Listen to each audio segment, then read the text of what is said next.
আজ মঙ্গলবার ডিসেম্বর 3 দৈনিক ইত্তেফাক। আওয়ামী লীগকে সুবিধা দিতে 130 আসনের সীমানা বদল। যে আসনগুলোয় বিএনপির জনপ্রিয়তা ছিল সেগুলো কর্তন করা হয়। 12টি জেলার 10.5টি সংসদীয় আসন কর্তন করেছিল হুদা কমিশন। জনসংখ্যার দোহাই দিয়ে শুধু ঢাকায় 7টি আসন বৃদ্ধি করা হয়। সামনের নির্বাচন অনেক কঠিন হবে, তারেক রহমান। সরকারকে 5 পরামর্শ শ্বেতপত্র কমিটির। রাজনীতিক, ব্যবসায়ী এবং উর্দিপরা কিংবা উর্দি ছাড়া আমলারা চোরতন্ত্রের সহযোগী ছিলেন। ডক্টর দেবপ্রিয় ভট্টাচার্য। মধ্যম আয়ের ফাঁদে পড়ে গেছে দেশ। ডক্টর জাহিদ হোসেন। নির্বাচনের আগে সংস্কার সম্পন্ন করতে সরকার দৃঢ় প্রতিজ্ঞ, প্রধান উপদেষ্টা। আগরতলায় সহকারী হাই কমিশনে হামলার প্রতিবাদে বিভিন্ন স্থানে বিক্ষোভ সমাবেশ। ব্যবস্থা নেওয়ার আহ্বান ঢাকার, দুঃখ প্রকাশ দিল্লির।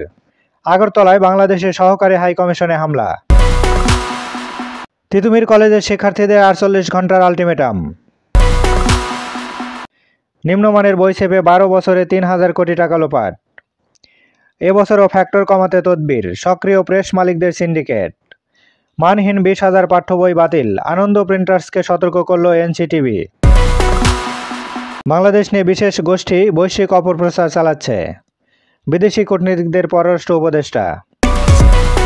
বড় প্রকল্প না নেওয়ার নির্দেশনা উপদেষ্টা নাহিদ ইসলামের। মেয়ের শ্বশুরকে মধ্যপ্রাচ্যিক বিষয়ে উপদেষ্টা বানালেন ট্রাম্প। ছেলেকে ক্ষমা করে দিলেন বাইডেন, আইনের অপব্যবহার ও অবমাননা, ট্রাম্প। মমতার বক্তব্য বাংলাদেশের সার্বভৌমত্বের প্রতি হুমকি স্বরূপ, মির্জা ফখরুল। 15 বছরে আমলাদের ঘুষ দিতে হয়েছে 98,000 কোটি টাকা। রাজনৈতিক নেতা ও তাদের সহযোগীদের কাছে গেছে 1,40,000 কোটি টাকা। জামায়াত রাষ্ট্র পরিচালনার দায়িত্ব পেলে কেউ জুলুম করতে পারবে না, doctor Shafiqur Rahman. Football match ঘিরে গিনিতে নিহত 100, জার্মানিতে আহত 79। জয় বাংলা স্লোগান স্থগিত চেয়ে আপিল বিভাগে আবেদন। জাতীয় শোক দিবস পালন সংক্রান্ত রায় স্থগিত। এইচএসসির ফরম পূরণ 2 মার্চ থেকে শুরু।